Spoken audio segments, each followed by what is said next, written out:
إنما يخشى الله من عباده العلماء. وقال الله تعالى المخلصين له الدين. قال النبي صلى الله عليه وسلم إنما الأعمال بالنيات وإنما لكل امرئ ما نوى فمن كانت هجرته إلى دنيا أو امرأة يتزوجها إلى آخر الحديث أو كما قال عليه الصلاة والسلام. محترم আজিৰ এই বুখাৰী খতম উপলক্ষে হোৱা দাৰুল হাদিস কুব্বৰ ফিক্ৰি আলিয়া মাদ্ৰাসা পৰ্যন্ত অনুষ্ঠিত হওয়া জলসা ও বুখাৰী খতমৰ এই মুহূৰ্তৰ শুভেচ্ছাৰ সভাপতি সাহেব, মাহতারাম মান্যবর আসাতিজা হযরত, আমার এই দারুল হাদিস কুব্বর ফিক্রি আলা মাদ্রাসা শেখুল হাদিস হযরত মাওলানা শেখ আব্দুল সত্তার কাসিমি মাদ্দাজিল্লাহুল আলিয়া, আসাতিজা হযরত, উলামায়ে কেরাম, মোর রক্তে জিগর তুলবা হক, আল্লাহ আল্লাহ লাখ শুকরিয়া যে মহান আল্লাহ তাআলাই এই বৈক্ষণত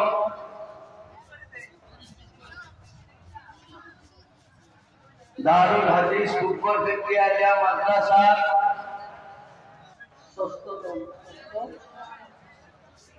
ষষ্ঠতম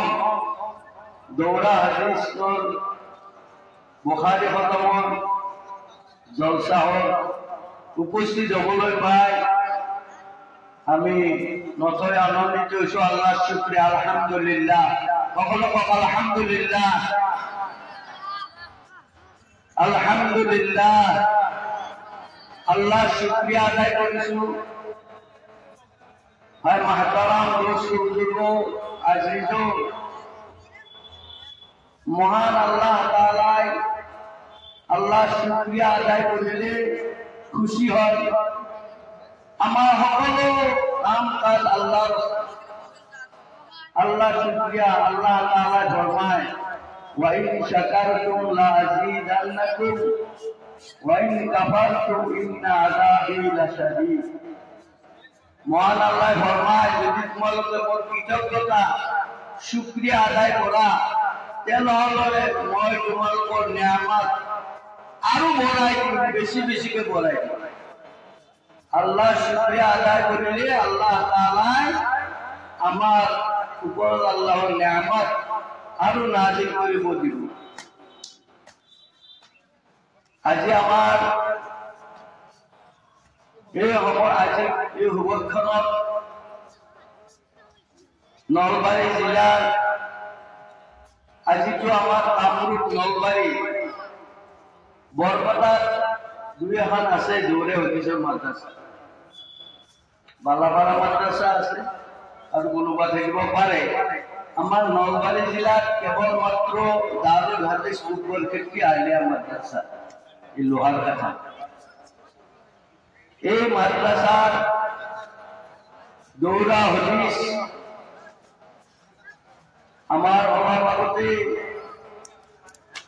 বর্তমান মাদ্রাসার সদরুল মুদারিসিন হযরত মাওলানা আইনুল হক কাসিমি মাদ্দাজিল্লাহুল আলিয়ায় অলপ তেখেতে ইংগিত কৰিছে কৈছে আমাৰ বন্ধুসকলে বহুত অহে চেষ্টা কৰি যে নামনি অসমীয়া সমাজৰ মাজত এখন মাদ্ৰাসা হব লাগে, দৌৰা হদিস হব লাগে। বহুত দিনৰ পৰা মানুহৰ বহুত বুজুৰ্গসকলৰ ইয়াত আশা আকাংক্ষা আছিল আৰু সেইটো আমাৰ ৰাইজ জনসাধাৰণ যিসকলে আল্লাহৱালা আল্লাহ দিনী মাদ্ৰাছাৰ প্ৰতি দৰদ আছে তেওঁলোকে সেইবোৰ বুজি পায় ইয়াত সঁহাৰি যোগায় আমাৰ কমিটি দিনক দিনে দৌৰা হাদিছৰ ফালে অগ্ৰগতি কৰাত সক্ষম হৈছে আজি আমাৰ দৌৰা হাদিছ ওলাই আছে ভাই মাহতাৰাম দোস্ত বুজুৰ্গ মই আয়াতে কৰিমা পাঠ কৰিছোঁ অলপ সময় ল'ম আজিৰ এই জলচাহৰ বৃহত্তৰ বুখাৰী খতমৰ জলচাহৰ মন্দৰে গুণাগাৰ এজনে তাত ভাষণ ৰখাটো সিমান মোৰ মতে শুনিছোঁ বুলি মই ভবা নাই মই সিমান ডাঙৰ যোগ্য নহয় মই নিম্ন স্তৰৰ মানুহ সাধাৰণ অলপ পঢ়া নিৰ্দিষ্ট অলপ জ্ঞান লৈছিলোঁ কিখিনিমান জানো সেইটোও মই নাজানো মোতকৈ জানা ব্যক্তি বহুত আছে তো এই মুহূৰ্তত যে আল্লাহ তাআলাই পবিত্র কালামে বা কোরআন শরীফত ফরমাইছে ইন্নাল উলামা ইন্নামা ইয়াখশাল্লাহু মিন ইবাদিহিল উলামা নিশ্চয় কয়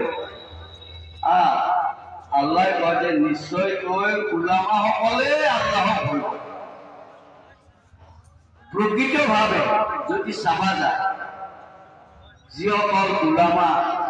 আলিম আল ইলমু মজদুৰ হয় কি জানা জানা যদি এটা আল উলামা বহু বচন আহিছে এই জানা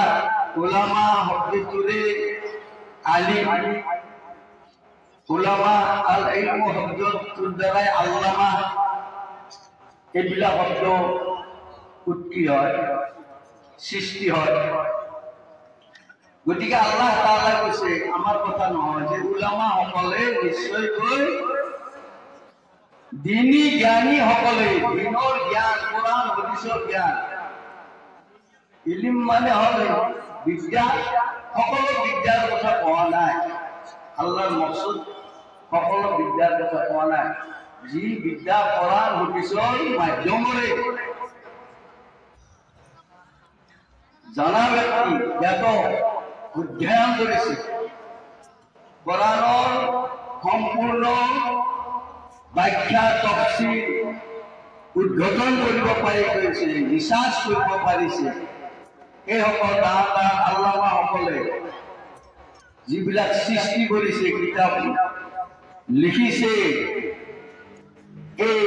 আলিম হে উলামা সকলে আল্লাহক ভয় প্ৰকৃতভাৱে ভয় হয়তো সকলো কৰে কম বেছি পৰিমাণে আমিও কৰোঁ আপোনালোকেও কৰে গতিকে আল্লাহ তাআলাই কৈছে যে উলামা সকলে কি কৰে আলিম সম্প্ৰদায়ে আল্লাহক ভয় ভীতি কৰে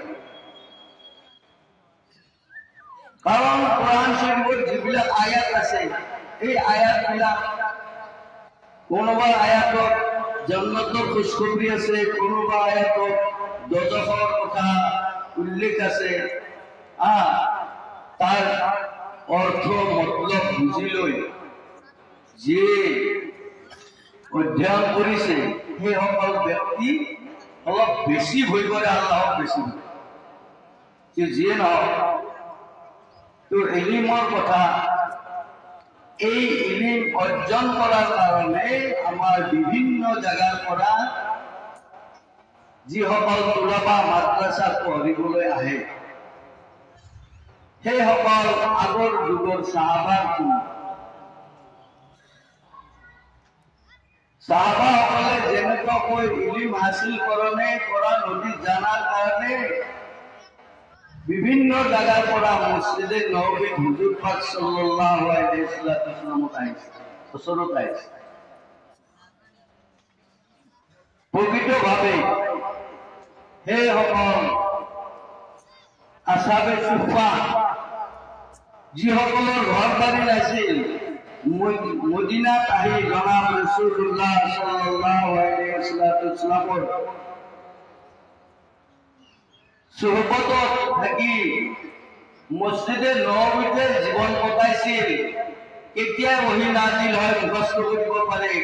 কোনটো কথা হুজুৰ পাক সাল্লাল্লাহু আলাইহি ওয়াসাল্লামৰ মুখৰ পৰা হ'লে এইটো ইয়াদ কৰিব পাৰে এইটো তেওঁলোকৰ ইচ্ছা আছিল, ধান্দা আছিল। তো আগৰ যুগৰ যিসকল মহাদিসিনে কালাম আজি আমাৰ বহুত মানুহে আমি নেজানো, আমাৰ ইলিম নোহোৱাৰ কাৰণে নেজানো দৌৰা হদিছনো কি বস্তু, আজি বুখাৰী খতমৰ কি বস্তু আহিল, এনেকুৱা ধৰণৰ প্ৰশ্ন এনেকুৱা মই শুনিছো। আমাৰ কিছুমান শিক্ষিত মানুহে কয় এওঁলোকে এলা কয় দৌৰা হদিছ বুখাৰী শৰীফ নাউজুবিল্লাহ অলপ হেয়া পতবন্ন সে জনাব দিলে এলাকা নিয়ম হয়েছে। নাউজুবিল্লাহ আল্লাহ এনেকুৱা খেয়ালাতৰ পৰা আমাক মহফুজ ৰাখক। এই পবিত্ৰ জমি য'ত নেকি হুজুৰ পাক সাল্লাল্লাহু আলাইহি ওয়াসাল্লামৰ আহাদিস বিলাকৰ মজাকাৰা হয়, আলোচনা হয়, ইয়াত আমি গুৰুত্ব আৰোপ কৰিব লাগে। আমাৰ জনসাধাৰণে এইটো চিন্তা কৰিব লাগে আৰু আমাৰ ওলামাসকল যিসকলে পঢ়িবলৈ আহিছে তেওঁলোকৰ এইটো বৰ এটা দৰকাৰী বস্তু যে আমি আমাৰ সময়বিলাক অপচয় নকৰি, নষ্ট নকৰি আমি যিসকলে হাফিজি পঢ়ি আছে হাফিজি কোৰআন হেফজ কৰাৰ কাৰণে পুৰা জোৰ মেহনত আৰ ক্লাসৰ বিলাক ফাৰ্সি আওয়ালৰ পৰা লৈ দৌৰা হদিছলৈ যিবিলাক কিতাপ ক্লাছত পঢ়া হয় এইবিলাক যদি অধ্যয়নত খুব জোৰদাৰ লাগি যায় তেনেহ'লে নিশ্চয় আল্লাহ তাআলা আমাক কামিয়াব কৰিব। কবি কহি মৰিৰা হৰগিজ ন্যাপি তানাবাসি শস্তিশাল ইলিম কেতিয়াও নাপাবা। ফাৰ্চী শেৰ আছে, ইলিম কেতিয়াও নহ'ব যেতিয়ালৈ ছয়টা খাছলত আমাৰ মাজত নাহিব। ছয়টা বস্তু লাগিব, জেহনে ৱাফিৰ, ফাহমে কামিল, জমে খাতিৰ কুল্লি হাল। ফাহমে কামিল আমার বুঝা শক্তি, মেধাবী শক্তি, জ্ঞান, জেহেন। এই জেহেনটো আধা পাগলা এজন পাগল এনেকুৱা যোনে পঢ়িব নোৱাৰে, তাৰ পঢ়াৰ চলিকাই নাই, এনেকুৱা যদি পঢ়াত লাগি দিয়া হয় পঢ়িব নোৱাৰে। আল্লাহ দিয়া শক্তি জেহেনটো লাগে, কিন্তু জেহেনৰ ভাগ আছে, ইয়াত আকৌ চেষ্টা কৰিলে ই বাঢ়ি যায়, জেহেন বাঢ়ে। ফাহমে কামিল, জমে খাতিৰ কুল্লি হাল, আৰু সকলো চিন্তা কাম কাজৰ পৰা বিৰত থাকিব লাগে। পঢ়া যাওক, মই তুলবাসকলক কৈছো যে এই সময়ছোৱাত বেলেগ চিন্তা চৰ্চা নাই, যেন পঢ়াৰ কাৰণে লাগি থাকিব লাগিব। যদি বেলেগ ধান্দা কৰে তেনেহ'লে তাৰ মাজত ইলিম নহয়। আজিকালি ল'ৰাই মোবাইল নহ'লে পঢ়িব নোৱাৰে, কেৱল মোবাইল লাগে। ঘৰৰ গাৰ্জেনক পাগল কৰি দিয়ে, মাথা নষ্ট কৰি দিয়ে, মোবাইল নিলে এইবাৰ মাদ্ৰাসাত নাই। এইবিলাকৰ দ্বাৰাই জেহেন শক্তি কমি যায়। হযরত শাফি রহমতুল্লাহ আলাইহি ফরমায় শাকাউতু ইলা উকিন আন সুই হিফজি ফাউসানিয়া ইলা তারকিল মাআসি ফাইনাল ইলমু মিন্নি নূরুন ইলাহি ওয়া নূরুল্লাহি লা ইউতা লিআসি। ইমাম শাফি সাহেব তেওঁৰ উস্তাদ ফকিৰ ৰহমতুল্লাহ আলাইহি শাকায়াত কৰিছিল, কৈছিল হুজুৰ মোৰ মনত থকা শক্তিটো কম, মনত নাথাকে। তেতিয়াই তেখেতে ওসিয়াত কৰিছিল যে তুমি গুনাহ এৰি দিয়া, গুনাহ সম্পূৰ্ণ এৰি দিবা। এতিয়া আমাৰ ল'ৰাবিলাকে মোবাইল চাই নানান ধৰণৰ পিকচাৰ থাকে, কিবা ফটো থাকে, এলা চাই ৰাতিটো পোহৰ কৰে, ঠাণ্ডাৰ দিনততো বেছি ভাল সিহঁতে লেপৰ তলত কম্বৰ তলত মোবাইল লৈ হেৰি কৰে ফিল্ম আকৌ নহয় এনেকুৱা চলাবৰ দ্বাৰাই আমাৰ জেহেন শক্তি কমি যাব গতিকে আল্লাহ তাআলাই আমাক বেছি বেছি মেহনত কৰাৰ কাৰণে ইলমি দিন হাসিল কৰাৰ কাৰণে বেছি বেছি মেহনত কৰাৰ কাৰণে আল্লাহ আমাক তৌফিক দান কৰক আমিন মই আগতেও কৈছোঁ লেকচাৰ দিয়াৰ উদ্দেশ্য নহয় আমাৰ আকাবিৰসকল আহিছে আমাৰ সকলোৰে পৰিচিত উত্তৰ পূৰ্বাঞ্চলৰ শ্বেখুল হাদিছ মুফতি মোহাম্মদ শফি আখতাৰ সাহেব মাদ্দাজিল্লুল আলিয়া তেখেত মুখ্য অতিথি হিচাপে আছে অলপি বলমত আমাৰ বুখাৰী শৰীফৰ খতমৰ কাম আৰম্ভ হ'ব মই অলপ কথা ইফতিতাহান ৰাখিলোঁ আমাৰ মৌলানা আইনুল হক কাছিম হিচাপে কৈছে যে এই সফলটো দেখিছিল আমাৰ মাদ্ৰাছাৰ ফাউণ্ডাৰ শিক্ষক মোৰ উস্তাদ হযৰত মৌলানা মাহবুবুৰ ৰহমান সাহেব তেখেতে যেতিয়া বাছলান্দি মাদ্ৰাছাত পঢ়ি আহে তেতিয়াই তেখেতক বাছলান্দি হযৰতে কৈছিল মাহবুব তুমি গাছৰ তলত হ'লেও দিনী শিক্ষা দিবা সেই কথাটো লৈ তেখেতে জীৱন শেষ কৰিছে চৰকাৰী চাকৰি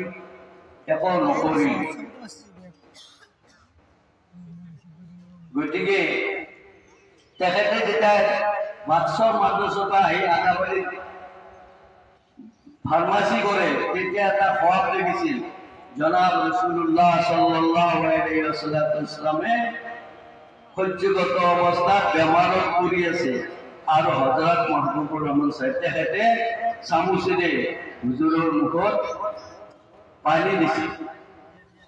তাৰ তাবিদ হযৰত সৈয়দ আসাদ মদনী সাহেব খুদাত হযৰতে